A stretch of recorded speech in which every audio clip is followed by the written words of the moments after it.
Hey everyone, welcome back in Bet Spirits Golf here for Valero Texas Open, the calm before the storm. Andrew, Masters Week is getting close. It's hard to even focus a little bit on the Valero, knowing what's coming up next week.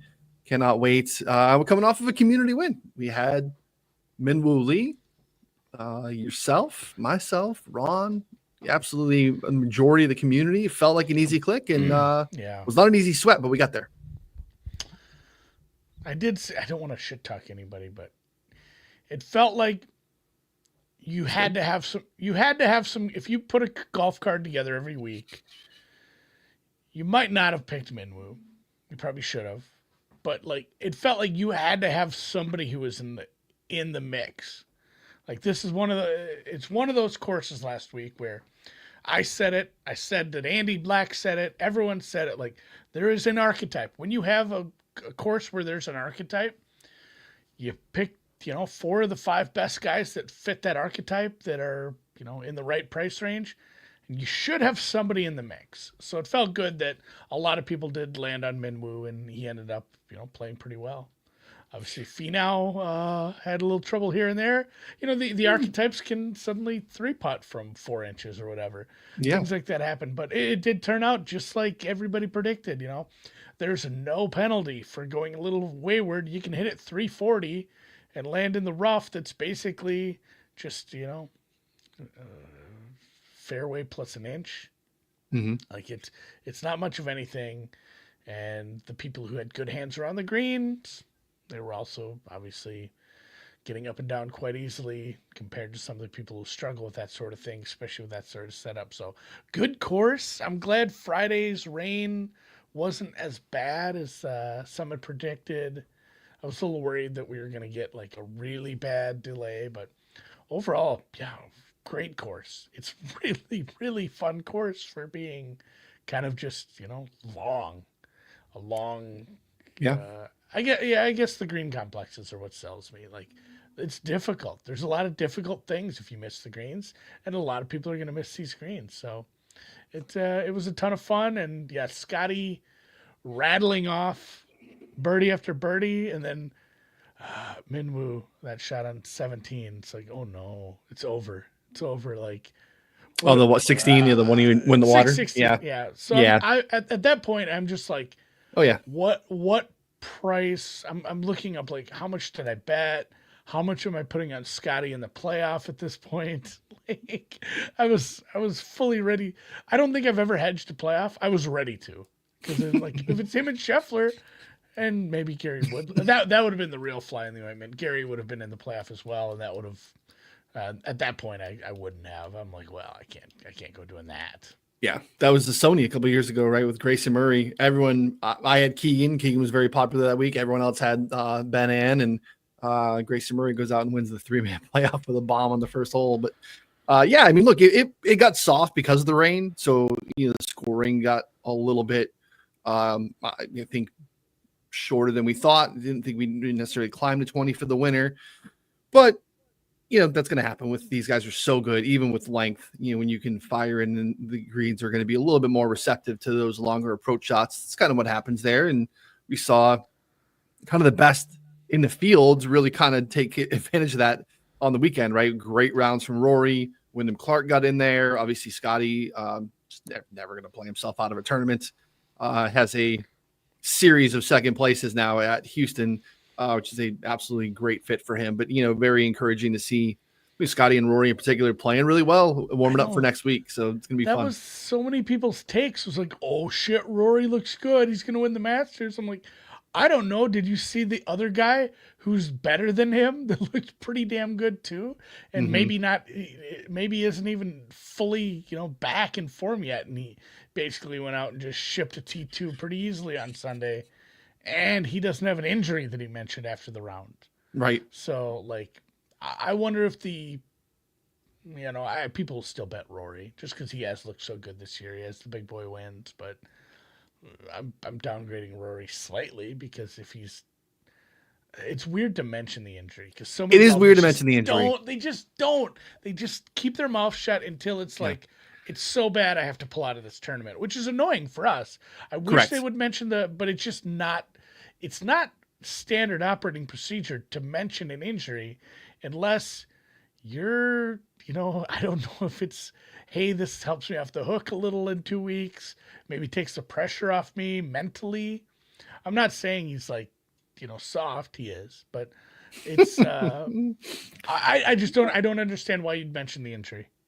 It was peculiar, as I had the same exact thought. You're like, we would love for them to be more transparent in these moments. They typically are not, but then he does, and it's almost like, well, I think he's going to get criticized for being transparent, kind of telling on himself when it was unnecessary to do so. So, yeah, I do think part of that is like a little bit letting yourself off the hook for next week, but we'll see. I mean, next week is next week. We'll handicap that when we get there. Cannot wait to do so. Very much already looking at, odds boards have been up for a while. Definitely looking for a reshuffle because I think futures, I think we touched on that last week. I think I asked you if you had any Masters bets, and I just feel like there's such little value, when you have like a Minwoo who's out, like they readjust so quickly to move Minwoo way up the odds board.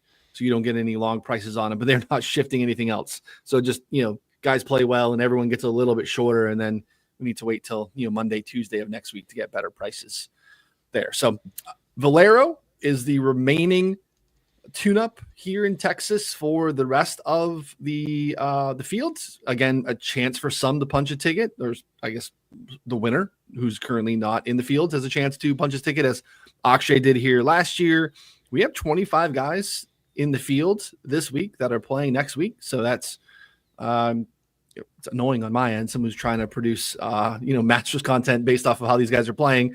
I would like fewer than 25 guys to be in the field this week, but 25 here, solid field.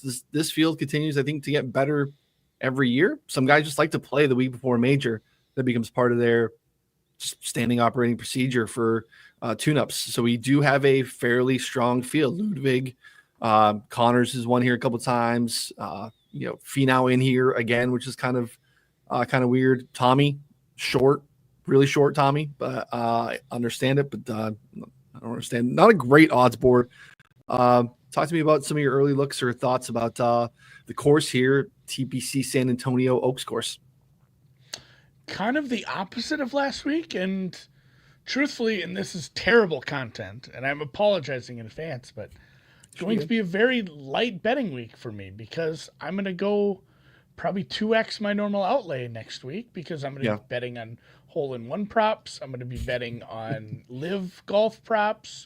I'm going to be betting a lot of different props because the menu is so big, and just knowing that, and what I led off with was the archetype conversation about how you go into Memorial Park and what kind of golfers can play it well because we've seen it. And not only that, but there's a little bit of there's just a little bit of a tell based on what we saw at the leaderboards the last couple of years, even going back to the fall when it was more difficult for guys like that. But no, it's the opposite, where basically any kind of guy can win this week, where it's a lot harder to put together a good card. You're basically just looking for value plays, I think. Some guys who are either in good form that you think are going to play well here, or some guys that match up some of the things that you think matter here. But I don't know. It's a second shot course, whereas last week was as much as you can downplay the second shots. I think that's what we saw last week. Not so this week, and it's going to be a light card because I'm going to bet so much Masters stuff. That's the boring answer, but it's kind of a good track for being a TPC track. Now, usually I see the words TPC, I'm like, oh no, just like boring holes in people's backyards. But this is a decent one, and like I said, the field isn't too bad here. A Greg Norman Sergio design, which I think is Greg Norman's courses might.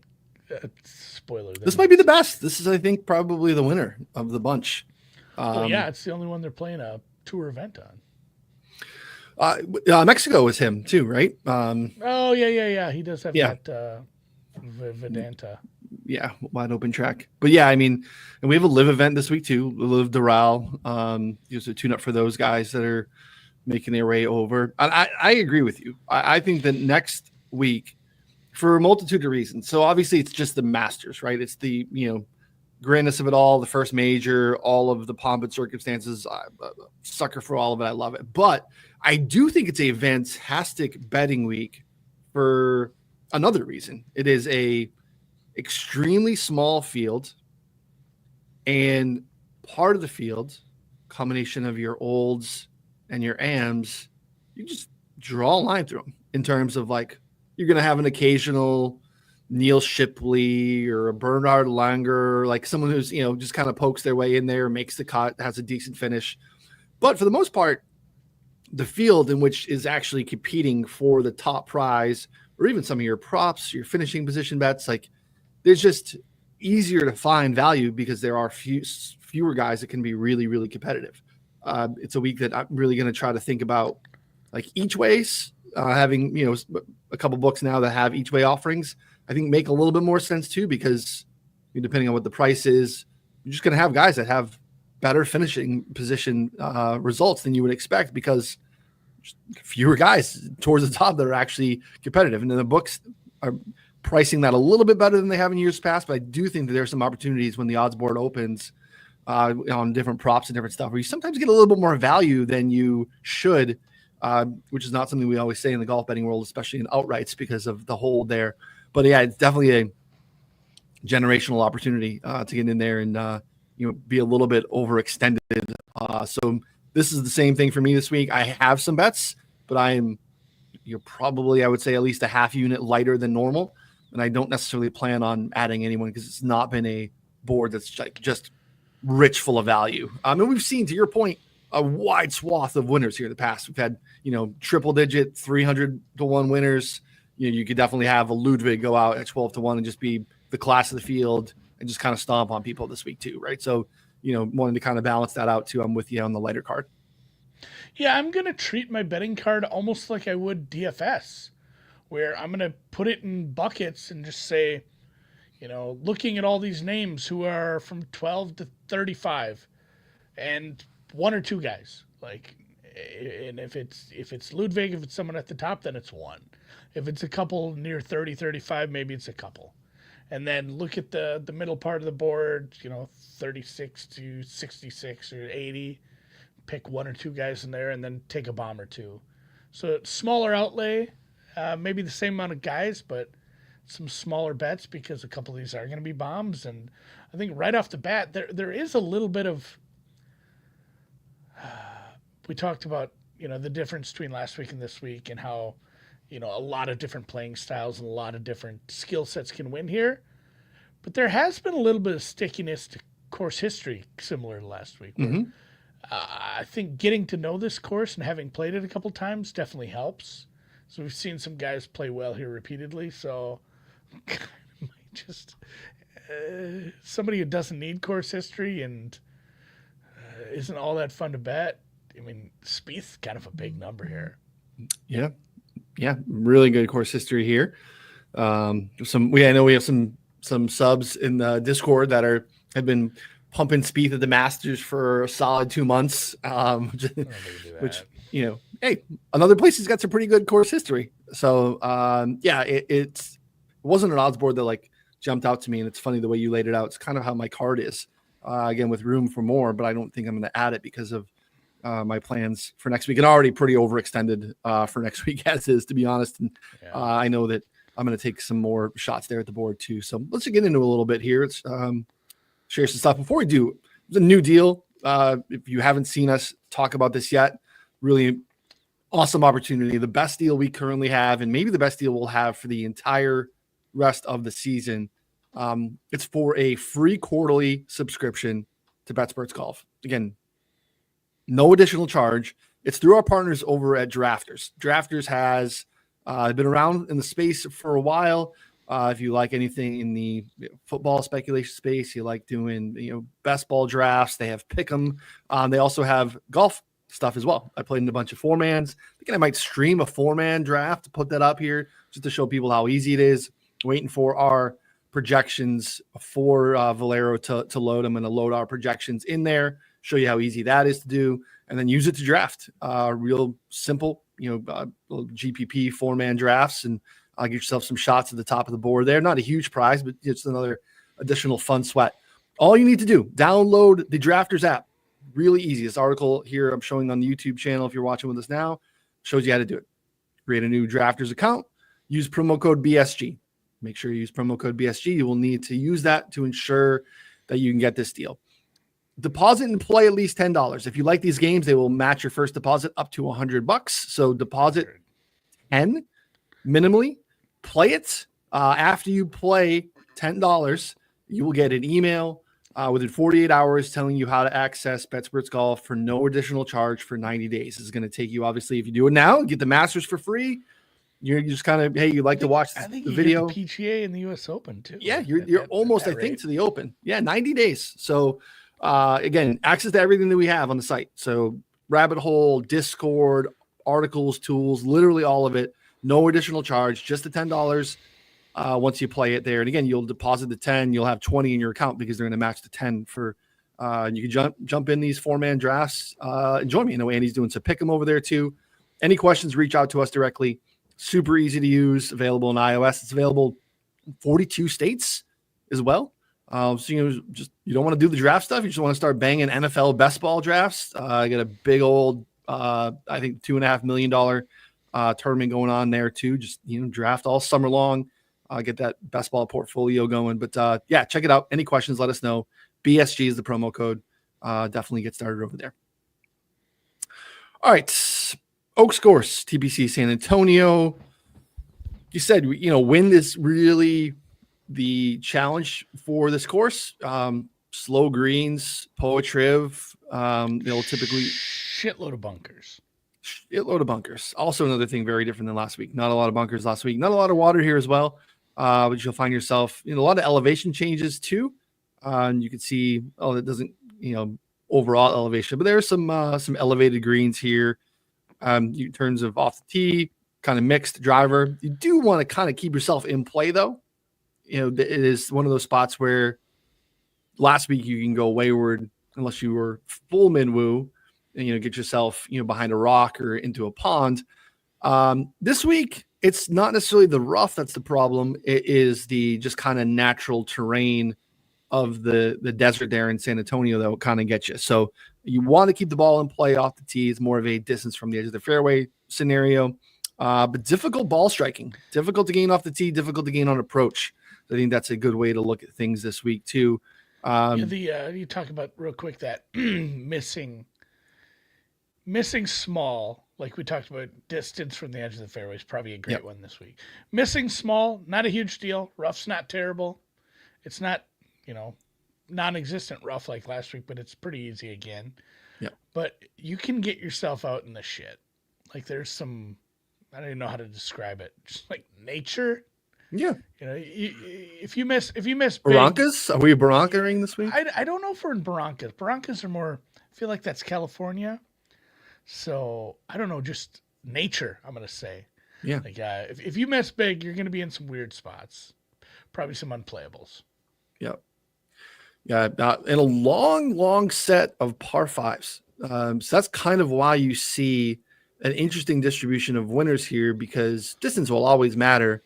But like these are big boy par fives. We scroll down here and look at some of the 602 on the second hole, 604 on the eighth, and those are birdie holes, but not massively. But those are your spots. You get down 14th, 553, and then the 18th coming home 591. So these are 3-shot holes for a lot of guys. They're naturally laying up. So when you look at like the distribution of approach shots, you see a lot from 250 plus, 200 plus. But in a lot of instances for some of these guys, depending on the green complex, that's just a layup. Those guys are, trying to keep themselves in play and give themselves a wedge to a scoreable wedge. So, looking at that, it's some guys are going to be aggressive going for the green to give themselves the opportunity to maybe put an eagle up there or give themselves a tap in birdie. Some guys, it's going to be their third shots coming in from 100 yards and they're, just playing to a number they like and wedging themselves in. And so it is an interesting week to look at that and kind of handicap depending on the player. So it's really hard to build into a model, something I talked about on yesterday's show. Cause like some guys, wedges really matter. Wedges matter for everybody. Some guys, those longer approach shots in and they're going for the green rate matters more because of the distance that they have off the tee. So kind of a challenging week to handicap because then you're building sub models within a model, and like it's just kind of an impossible way to go about it. But I do think it's an important piece to handicapping. Like I think your shorter guys, you want to see more so how they play with the wedges versus maybe some guys that are distance, plus distance. What's their aggressiveness in terms of going for the green and their proximity from 250 plus? Does that make sense? Tricky week to handicap. Yeah, I don't want to say it's unmodelable, but you need to really put some context to your models. Like when you're using some of these stats and some of these substats, filtered stats where you're saying only, greens and regulation percentage on tough greens and regulation percentage courses or whatever you want to go to. Like think about how that player is going to play the course when you're looking at them, because some of those are going to be having, you're going to have to put a little context to it based on, is this a guy who's going for the fives? Is this a guy who is, laying up and hitting great wedges? Is this a guy who's hitting a lot of greens just based on his long irons? Like think about what matters based on the specific player. It's a very, very difficult week. I think I almost skipped it just to go into the Masters on a winning streak. Well, I built a model. I took a push. That counts. Yeah, didn't lose last week. Didn't bet anything. My model last year for this place was pretty good. It had inside the top 5. Shocker. Russell Henley, who I like to bet, who I did bet last year, finished T4, and Akshay Bhatia, who won the whole damn thing. Barely, because Denny went absolutely nuclear on Sunday, tried to chase him down with a 28 on the front 9. Actually played good golf and like almost lost, which would have been absolutely wild. Crazy playoff, and tossed his shoulder out of his socket, celebrating a birdie putt to push himself to the playoff. Just crazy events. You look here off the tee. It's difficult to gain off the tee here because driving accuracy is like 10, 12% lower than tour average. Driver usage is kind of in line, but good drive percentage is a little bit lower in terms of your second shot and being in position there. We talked about it being an important distance from the edge of the fairway week. You can see that's a little bit harder than tour average. Greens and reg lower than you would typically see here. I can see here last year 56%, just almost 10% off of the tour average, and last year was a little bit of a struggle. And you can see here, even from the fairway, last year 63.8% greens and reg from the fairway, which is sizably behind the PGA Tour average event, which makes it a little bit trickier. So this kind of speaks to something that Ron highlighted in his preview too. Greens and reg from the rough, it's just not really penal, especially if you're just off the rough and into the first cut. When you really wayward or find yourself in one of those fairway bunkers that you are really going to be scrambling to keep yourself in par. And this is what I was talking about too. Going for the green percentage, also significantly lower. So looking for guys that can find maybe a little bit more opportunities to be aggressive, because guys don't typically do it. And when they do, they don't have a lot of success. Look at 10% hit rate going for the green last year. Again, significantly down from a tour average event. So again, tricky week ball striking. You have to have some success as of late, I think, on harder ball striking courses, because that's kind of what matters this week. So depending on how you're dialed in, around the green can matter too. Poetry on the greens, tricky week. Yeah, and again, this is the reason why I'm not taking the week off. I bet Bear last year here at like 14-1. I had to go find the prices. I had to go look in the newsletter. Putting the odds in the newsletter, it's a lot easier than going back and looking through the sportsbook history from a year ago. But I did take bombs. It was like all bombs. Bear and some bombs. And it was Eckroat, Mitchell, Akshay. And yeah, the shoulder thing was nerve-wracking. It's like, oh no, buddy. Like, are you gonna just... Wouldn't that be the wildest thing? I don't think we've ever seen something like that. Like, you're in the playoff and you have to withdraw with an injury. Celebrating. That would be heartbreaking. I mean, it's like the guy who did that for was it an Eagles or Chiefs? Somebody did that, like, warming up for a playoff game, maybe even the Super Bowl, was it Willie Gay? It was a defender. Somebody hurt their knee, like running in off the sidelines or something. It's Dre Greenlaw blew out his ACL. Greenlaw, his Achilles. Brutal. But look at the leaderboard. Look at last year, though. We got to run it back. It was 2 guys at 20, and everyone else was in single digits for the most part, right? Like you see Rory and Russ at 11 and 10 inside the top 5, but scoring was challenging here. That 63 from Akshay really stands out on the card, and Denny obviously matched in around 4, but not a spot where you look at, okay, we got to 20 to win. That's definitely an outlier compared to the rest of the board. And you saw here too in years past, if you look at Connors at 15, Spawn at 13, good weather for Spieth that year. I think there was very minimal wind, so there's been some challenging years scoring wise here. So definitely an interesting week in terms of guys that don't have to necessarily make a ton of putts or birdie makers, because you just don't need to run up the score here to compete. I think it's interesting. All right. Did you build the model?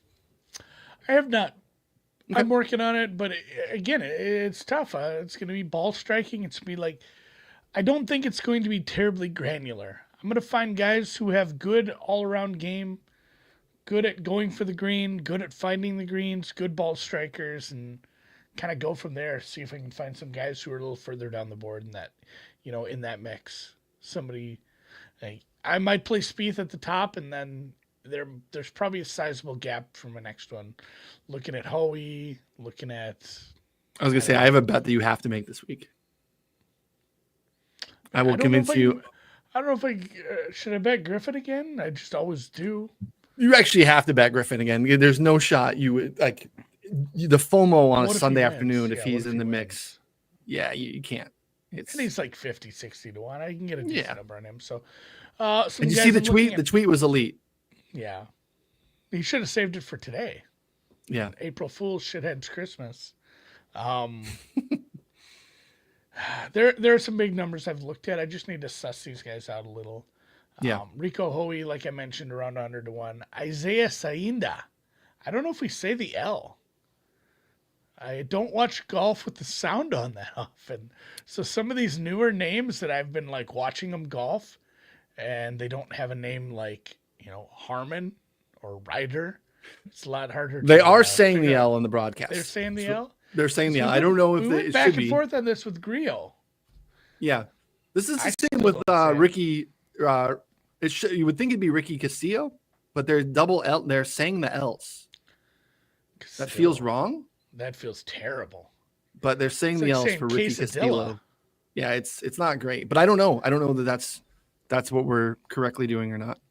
This is a good one and done question. I'm working on one and done right now. I'll have something out this afternoon. He's going to be on the list. Bud Cauley is absolutely a player you could use this week. It's not a big pot. It's maybe not a spot you want to burn a big name, but Bud Cauley's just kind of playing good golf. And really good golf. If you want to ride a hot streak into this, if you think form's going to matter here, he has a couple near top 20s too. He played well in the fall. He played well in Phoenix. He played really well at Sawgrass. Played well in Florida. It's just kind of a good golfer right now, and I was take advantage.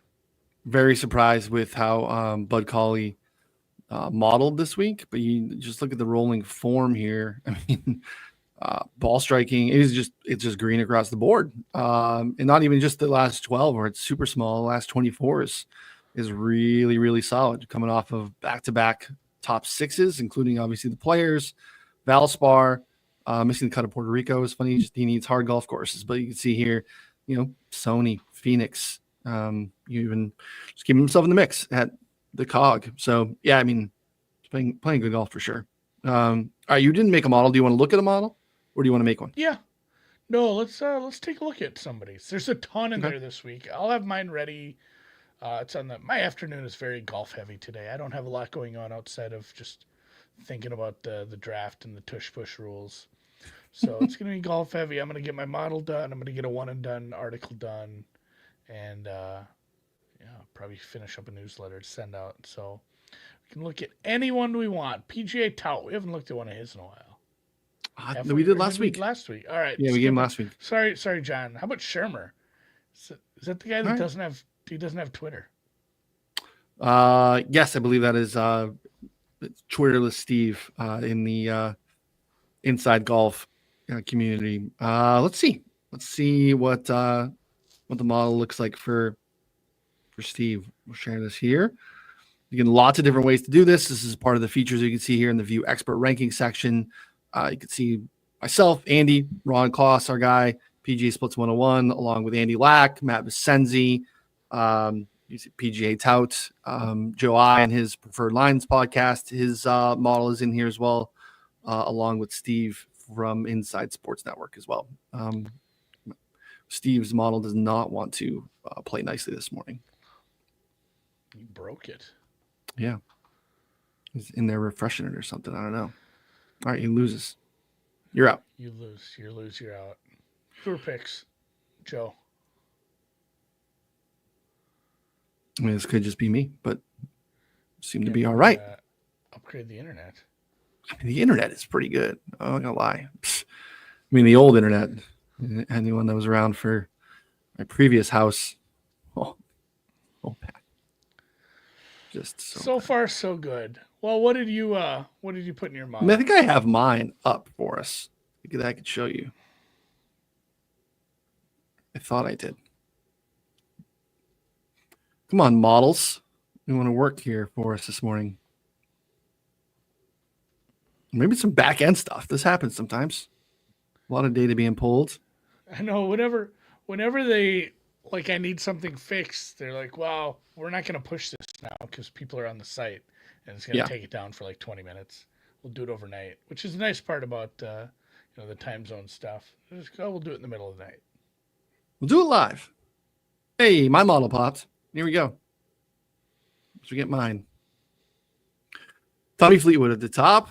Again, makes sense. Tommy's going to model very well always. Just you're literally banking on or having to bet on something that's never happened before, which is Tommy winning a PGA Tour event, which is tough, man. I mean, like he's really good. So him not winning is challenging. You see Connor's here, Cantley, Rico, fourth in the model. Suave. Bud Cauley again, fifth in the model. Very surprised again, but I guess not when you look at how he's played. Bergs, sixth in the model. Hideki Ludwig Keegan, which makes sense as well. A little bit further down, but some stuff weighing those guys down.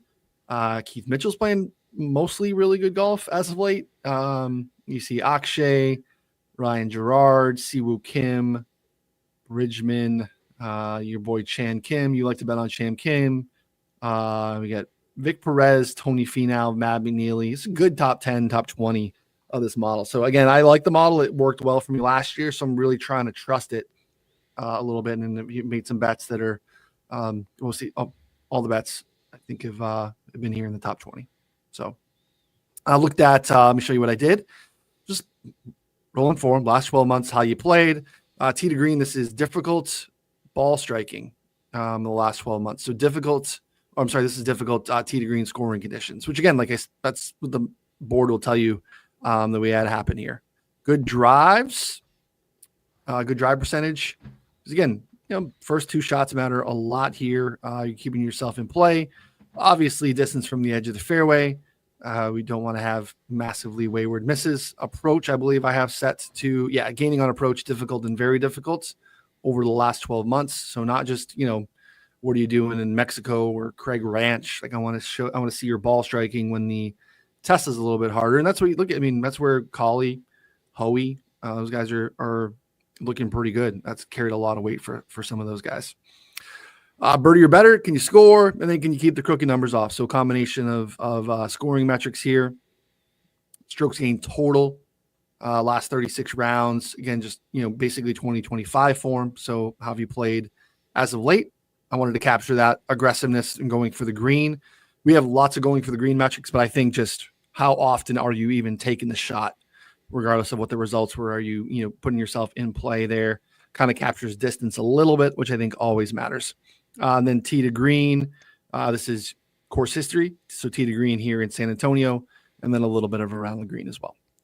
I'm going to put a little bit of sand save in. It'll be like 10%. Yeah, but I don't think I've ever built a model with. I'm not sure I ever have. I might Let's just look be at like, let's see who does well. maybe I should just go scrambling. Maybe I should go a little more all encompassing. Because scrambling, if I'm correct me if I'm wrong, but that's missing. That's not going to include anything with fairway bunkers. Although you're going to miss the green a ton if you're hitting out of a fairway bunker.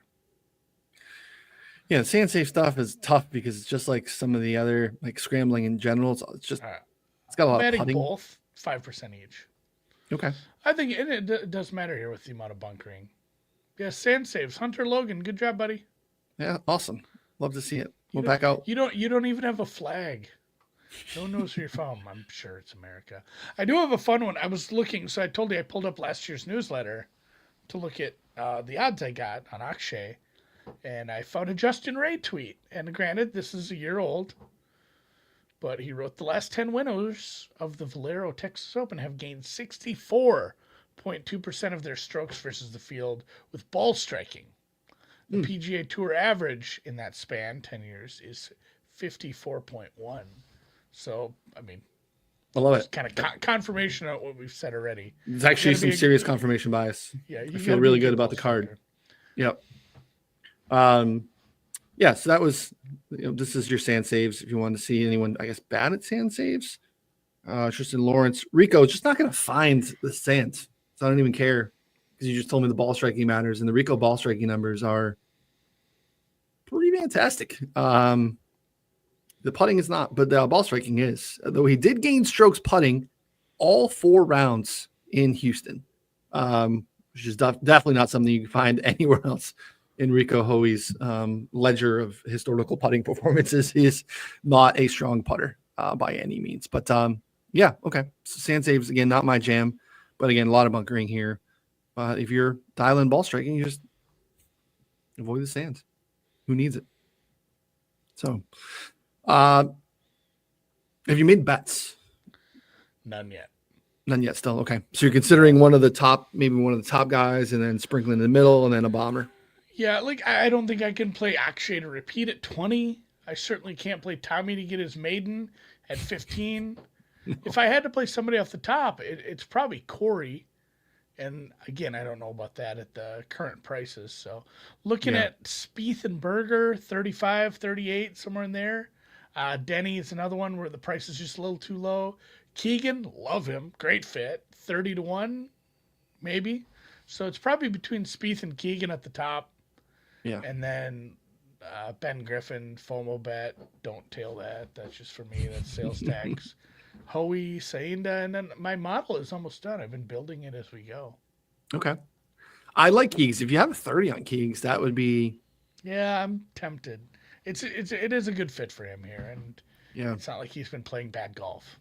A lot of 20s and 22s domestics, at least at Open on Keegs yesterday, which made it rich, in my opinion. It's just too close to Ludwig at that point where they can get like, Ludwig at like 13 or 14. It's kind of hard for me, even as, a massive Keegan stand to make that click when Ludwig is kind of swimming in the same-ish tier comparatively. So it's a little bit harder. I went with Berger at 35. My shortest play. You mentioned here, Berger stuff has been really good. Played himself into the Masters, which is awesome. T25 or better in 5 straight starts. He's gaining throughout the bag. There's just nothing that's not working for him right now. It keeps the ball in play off the tee. Top 10 in strokes gained tee to green in difficult ball striking settings.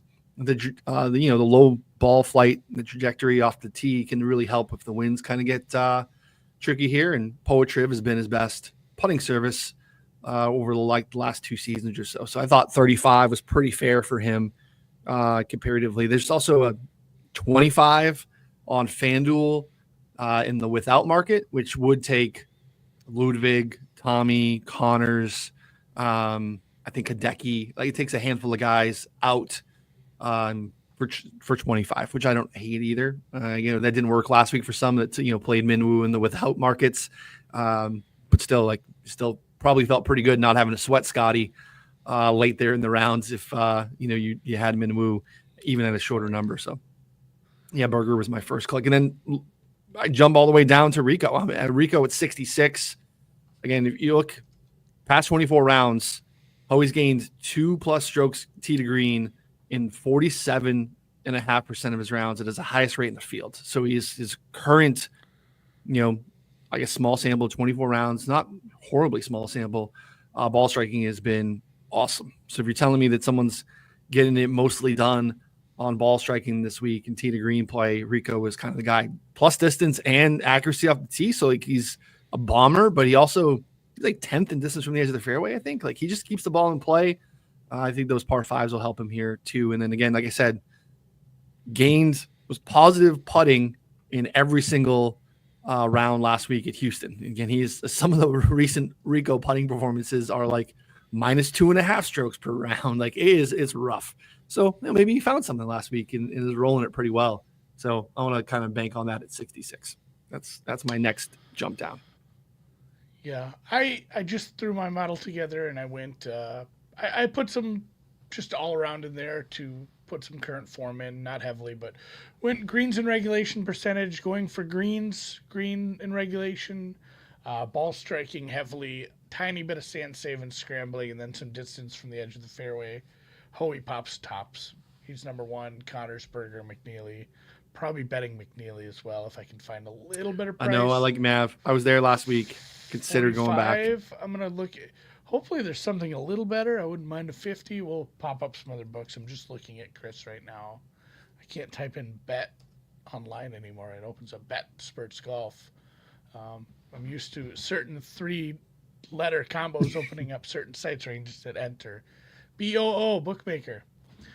So yeah, Hoey's. Are you looking at mine? This is yours now. You son. I was gonna be like, yours looks eerily similar to mine, dude. Luda a little lower because of some of the greens and regulation stuff. Obviously, take that with a grain of salt.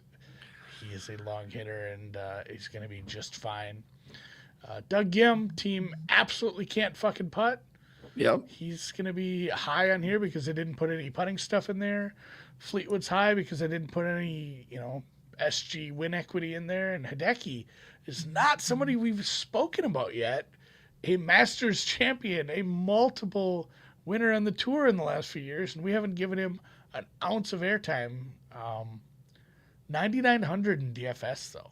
Wonder if he's a really nice pivot off like the Fleetwood Ludwig kind of stuff. Yeah, Connors probably too. Yeah, I mean, it's like we know Decky can get really. It just gets interesting ahead of a major. It feels like a guy that uses it as a tune-up. And again, I'm like definitely projecting there, and that's not necessarily anything that we know, but like just in terms of like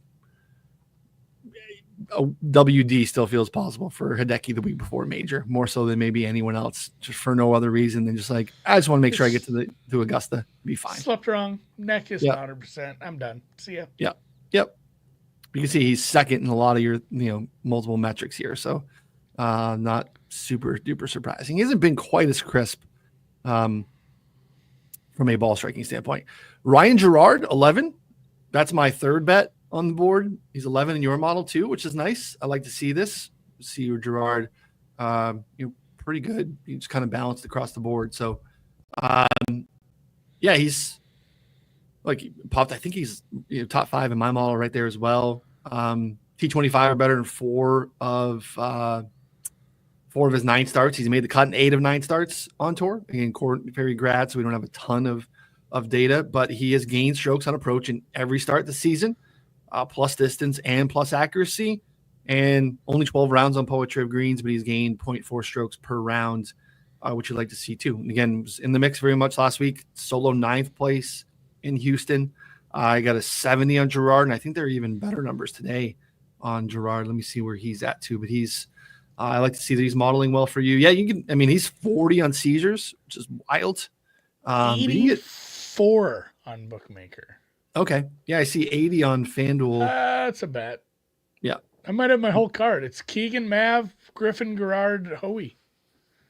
Let me see. I need one more. I have one more bet. I want to see where he is in your model. I bet he's not too far down, to be honest, even though he's way down on the odds board. Even my guess. All right, we're going a little further. Okay. 33. Vic Perez. I bet at 110. Vic Perez, like, He had let me some show nice you. moments last week. He's playing good golf. Let me show you the Vic Perez sheet here. I think I can convince some folks to back him at 110 to 1. Selfishly, I always like to see a nice pop on the 4 versus it being going way under. Kind of mixed bag in here in the middle. It's fine, but just the recent form here, ball striking, approach numbers, we're painted green across for the most part in the last 24 rounds. You see the recent finishing position: 18th at Houston, 22nd at the Valspar, 18th at the Cog. Some really good tee to green play. So keeping himself in the mix at 110. Poetriv putting, again, not a good putter, but the Poetriv stuff is solid. I played it each way. I think with 10 places on Vic at 90, but you can bet him straight up 110 out there as well. So those are my 4 bets: Berger, Hoey, Gerard, and Vic Perez. Light card with some, mostly bombs, I guess you would say, mid-pack stuff. But yeah, I thought this was encouraging in terms of some of the recent play, like basically just T18, T22, T18 last 3 times out. Pretty good. What was the other guy's name? Gerard 70 at Bet Online. All right, best price I have in Gerard is 84 on Bookmaker then. So It's a good number. Gerard 84, Hoey 98, Mav 50, Keegan 33, Ben Griffin 53. Those are good numbers. That is the card. That's just, and not final. I have to open up but 6 more screens. But you said 98 on Hoey? 98 on Hoey right now at Bookmaker. Best numbers for Hoey, Gerard, and Griffin are there. So yeah, boom, boom, boom. Yeah, Mav's a good one. I was there last week. I like it. He's playing really good golf. I think, he's kind of the one I would consider adding just because it still keeps me under my normal allotment and gives me, I think, a little bit more room to play. But again, when you come off a win too, you just got feeling more flush and feeling a little bit more confident. You don't feel like it matters too much in terms of overexposure or not. But we go number 1. Find the best number so it does make a difference. If you bet, Minwoo Lee on like Wednesday. It's funny. I pulled up Bookmaker on Wednesday night looking at the odds for somebody else. Minwoo Lee was like 26 to 1. I mean, he got absolutely crushed in a few places late, which I guess rightfully. Good job. CLV actually worked for once in a small sample size that needs a bigger sample size that is golf outright. So good job to anyone who took him on the early numbers, and F&A, man, 50 to 1. What a coup by early week Ryan. Yeah, 50 was good. Felt nice. It felt like an easy click, to your point too. I was a donkey because there's so much volatility. I didn't use him in one and done because I'm like, he could totally eject, and he was super chalky and one and done. So buried myself by not using him. I had Davis Thompson, who looked like he was going to not make me pay for it because he just couldn't miss a putt on Saturday and then lost 5 strokes putting on Sunday. Yeah, I thought he was going to be the ultimate, chalk in one. Me too. One. Yeah. A lot of people talking about fell back. So, well, what are you going to do? Yeah. So, all right, buddy. Anything else with the people? Let's go 2 for 2 in Texas. Let's go 2 for 2 in the last 2 years at the Valero and just get Rico Hui. He's certainly not in the Masters field, correct? He's not. Okay. I like somebody winning that is not in. So Griffin, Hoey, is Mav? Feels like Mav's Mav's in. He won. Yeah. Well, top, and he's top 50. He has his win. Never mind. Yeah. Who was our other long shot? Gerard is not in. So Gerard, Hui, or Griffin, that would be the best. Gives me one more guy to write about, which I would absolutely love. Again, people, before you take off, take advantage of this drafters deal. Download the app, use promo code BSG, deposit and play $10. Your first deposit will be matched up to 100. 90-day subscription to BetSports Golf for no additional charge. You get an email to activate that within 48 hours of doing so. Again, available in 42 states. Reach out directly if you have any questions. It is fantastic. If you already have a drafters account, your wife would love to play best ball with you, or hear about your 4-man drafts, jump in there, get the spouse an account. Drafters with promo code BSG gets you 90 days for no additional charge. Absolutely fantastic deal. Again, if you've never, just watch the free content, you take advantage of it, it's fine. It's why we do it. We want you to be able to have it. But if you want to get in and get an experience in what it's like to be on the inside for really cheap, this is the best way to do it right now for sure. Not even close. Boom. Let us know if you have questions. Hit us in the DMs. Otherwise, we'll check you next week for... I can never remember what the next tournament is. We'll figure it out. What's next? Look at it's usually on the ledger on the side.